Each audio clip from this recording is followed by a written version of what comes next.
దేవుని వాక్యం ఏం చెప్తుందనంటే, నీవు ఆర్థికంగా దెబ్బతినినప్పుడు, నీవు అనుకున్నది నీకు జరగనప్పుడు, నీ శరీరం బలహీనపడినప్పుడు, సమాజంలో నీకంటూ విలువ లేకుండా పోయినప్పుడు, నిన్ను ఏదో ఒక శక్తి ఆవరించి నిన్ను ఇన్ని రకాల కష్టాల్లోనికి నెట్టేసింది.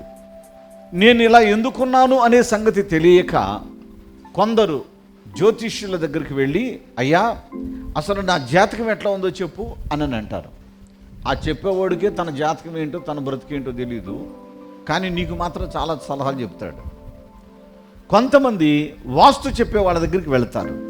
ఈ వాస్తు చెప్పేవాడు అంటాడు ఇంటికి వచ్చి, అసలు నువ్వు ఇల్లు సరిగ్గా కట్టలేదు, అది నీ ప్లాన్ అంతా తప్పే అంటాడు. ఇప్పుడు ఏం చేయాలి? ఇల్లు పడగొట్టి కట్టమంటావా అంటే, అవసరంలా ఈ గుమ్మం తీసి ఆ గుమ్మం పెట్టి అంటాడు. ఈ గోడ పడగొట్టి గేట్ అటు పెట్టి అంటాడు. నువ్వు ఇటు కాళ్ళు ఇటు పెట్టి పడుకున్నావయ్యా, ఇటు పెట్టకూడదు, కాళ్ళు ఇటు తిప్పో, మంచం ఇటు తిప్పు అంటాడు. మంచం తిప్పుతాడు లోపల. అంతా అయింది, ఏం పని, మళ్ళీ కొన్ని రోజుల తర్వాత కలిసి రాలేదని వెళ్తాం. మళ్ళీ వస్తాడు, నేను చెప్పినట్టు చేసావా? అర్రే మొన్న నీకు చెప్పడం మర్చిపోయినాయా, ఈ బీరువా ఇక్కడ ఉండటమే నీకు నష్టం. ఏముండటం అంటాడు. వాస్తవానికి ఎవ్వరికీ ఏం తెలియదు. తరువాత రోజుల్లో ఏం జరుగుతుందో ఎవరికి ఏం తెలియదు. ఇది నిజం. ఎవరికి తెలుసు? ఆ రోజుని ఇచ్చే ఆ శక్తివంతుడైన దేవునికి తెలుసు. ఆ రోజులో ఎవరిని ఉంచుతాడో ఆ ఉంచే ఆయనకు తెలుసు. ఆ రోజు ఏం జరుగుద్దో, ఏం చేయాలనుకుంటున్నాడో ఆ చేసే ఆయనకే తెలుసు. ఆయన ఎవరయ్యానంటే సాక్షాత్తు జీవము కలిగిన దేవుడు. ఆయనే నజరేయుడైన యేసునాథుడు. ఇప్పుడు ఆయన ఈ శ్రమలలో ఉన్న వాళ్ళందరితో అంటున్న మాట ఏమిటంటే, ఓ ప్రయాసపడుతున్న వారలారా, ఆ రోగాల పాలై ఏడుస్తున్న వారలారా, అప్పుల ఊబిలో ఉండి అల్లాడిపోతున్న వారలారా, కాపురాలలో శాంతి లేక అశాంతితో విలవిలలాడిపోతున్న వాళ్ళలారా, ఓ పాపపు బంధకాలలో బంధింపబడి, ఇదిగో బిడ్డలు లేరని కొందరు, ఉద్యోగం లేదని కొందరు, ఇల్లు లేదని కొందరు, ఏం అవ్వాలో అర్థం కాక కొందరు ఏడుస్తున్నా ఓ ప్రయాసపడుతున్న వారలారా నా దగ్గరికి రండి అంటున్నాడు యేసయ్య. వస్తే ఈ ఆయాసముతో బ్రతుకుతున్న మీ బ్రతుకుల్లో నేను విశ్రాంతిని ఇస్తానంటున్నాడు. దేవునికి స్తోత్రం చెప్పండి గట్టిగా. జ్ఞానేశ్వరి గారు మంగినిపూడి దగ్గర నుంచి వీరు రావడం జరిగింది.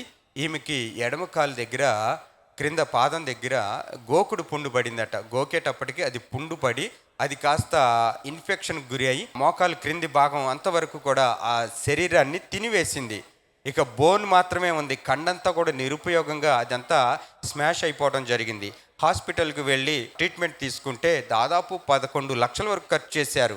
కండ పట్టడం కోసం మరి రకరకాలుగా వాళ్ళు ట్రీట్మెంట్ చేస్తూ వస్తున్నారు. ఆ పరిస్థితుల్లో ఈమెకు ఆ కాలు తీసివేయవలసి వస్తుంది అని చెప్పేసి కూడా వైద్యులు చెప్పారు. అప్పుడు ఈ సహోదరి 11 నెలలుగా ఆ బాధను పడుతూ విశ్వాసం ఉంచి ఈ యొక్క అడ్డాడ సొసైటీలకు అతి కష్టం మీద వాళ్ళ యొక్క కుటుంబ సభ్యుల సహకారంతో రావడం మొదలుపెట్టారు. ఇక్కడికి వచ్చి 4 నెలలు అవుతూ ఉంది. దేవుని దయ వల్ల ఈ 4 నెలల ఈ క్రమంలో ఆ యొక్క గాయం పూడుకుంటూ వచ్చింది. ఈ రోజున దేవుని సన్నిధిలో సాక్ష్యం పంచుకొని ఒక టీవీ కార్యక్రమానికి స్పాన్సర్ చేసుకునేందుకు సహోదరి మన మధ్యకి రావడం జరిగింది.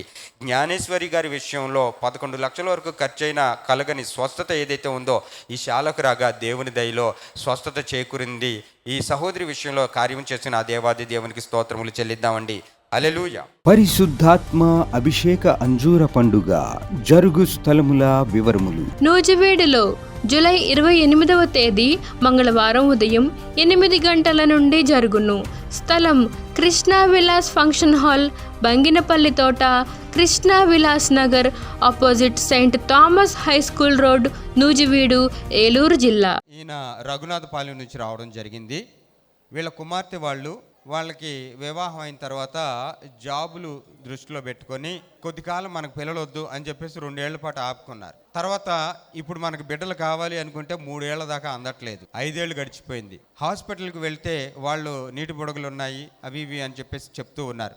అలాంటి కండిషన్లో ఈ సహోదరుడు ఈ సంవత్సరం జనవరి మాసంలో దైవజనులు క్రీస్తు రాయబారి గారి చేతుల మీదుగా ప్రార్థించి ఇవ్వబడిన 2 అంజూర పండ్లు తీసుకుని వెళ్ళి తన కూతురికి అల్లుడికి ఇవ్వడం జరిగింది. విశ్వాసంతో వాళ్ళు భుజించారు.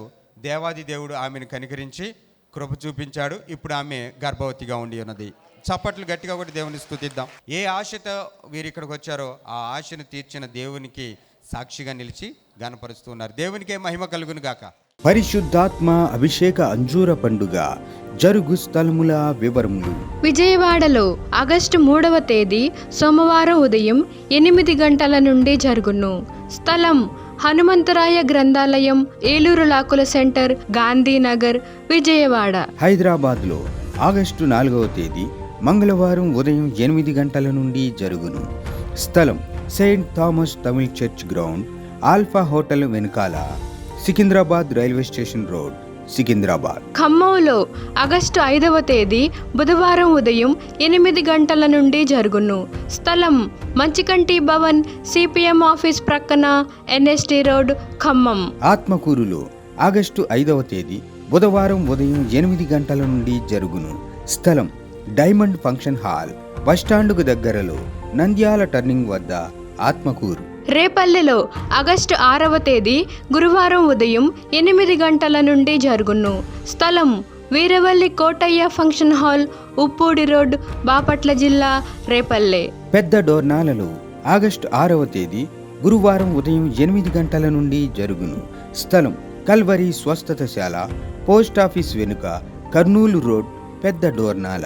నడికుడిలో ఆగస్టు 7వ తేదీ శుక్రవారం ఉదయం 8 గంటల నుండి జరుగును. స్థలం యెరూషలేము స్వస్థతశాల, దాచేపల్లి మండలం, మిర్చి యార్డు దగ్గర, నడికుడి, పల్నాడు జిల్లా. అడ్డాడలో ఆగస్టు 9వ తేదీ ఆదివారం ఉదయం 9 గంటల నుండి జరుగును. స్థలం సిలువ మిషన్ స్వస్థతశాల, గుడివాడ పామర్రు మధ్యలో, అడ్డాడ. ఒంగోలులో ఆగస్టు 10వ తేదీ సోమవారం ఉదయం 8 గంటల నుండి జరుగును. స్థలం కాపు కళ్యాణ మండపం, బస్టాండు దగ్గర, ఒంగోలు. నెల్లూరులో ఆగస్టు 11వ తేదీ మంగళవారం ఉదయం 8 గంటల నుండి జరుగును. స్థలం జిపిఆర్ గ్రాండ్, ముత్తుకూరు గేటు దగ్గర, మినీ బైపాస్ రోడ్, నెల్లూరు. నంద్యాలలో ఆగస్టు 12వ తేదీ బుధవారం ఉదయం 8 గంటల నుండి జరుగును. స్థలం JK function hall, Saleem Nagar, municipal office దగ్గర, నంద్యాల. వినుకొండలో ఆగస్టు 12వ తేదీ బుధవారం ఉదయం 8 గంటల నుండి జరుగును.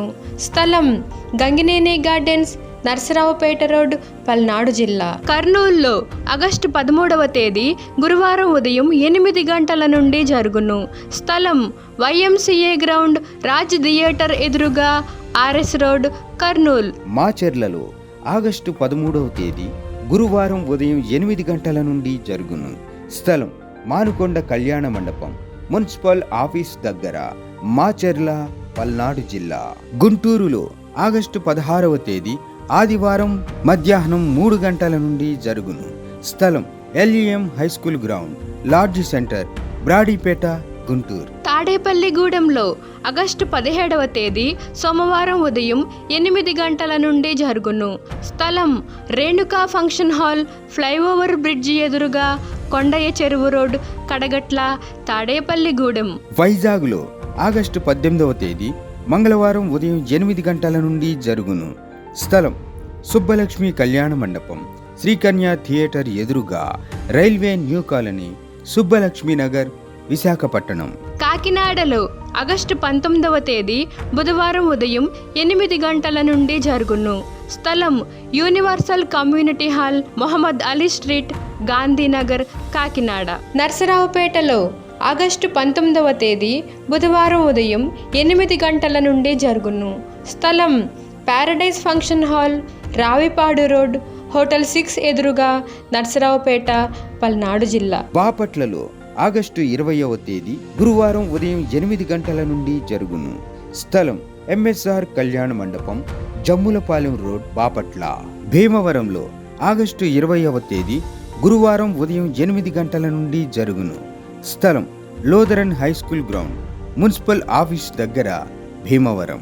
ఆదోనిలో ఆగస్టు 20వ తేదీ గురువారం ఉదయం 8 గంటల నుండి జరుగును.